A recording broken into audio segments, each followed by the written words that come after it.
Ang pang-apat na slate, alam niyo ba kung kanino galing? Ito yung slate na binuo ng mga mamayan sawang-sawa na sa dynasty at gusto ng pagbabago.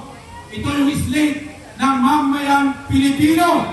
At dun sa slate na ginawa ng mga mamayan, iba't ibang pinanggalingan yan, laging kasama si Lok at saka si Lodi. Ngayon mga kasama,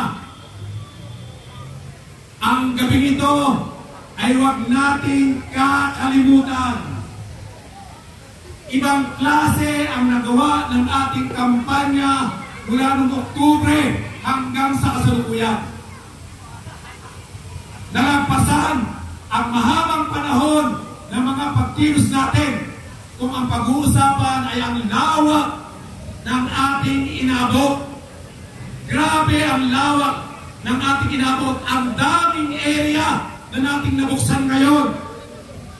Ang daming partido at kilusan na nagsumimpatya at nakaisa sa ating laban at panawagang wakasan ang political dynasty dito sa ating bansa. Dati, hindi masyadong pinapansin na ang isyang political dynasty.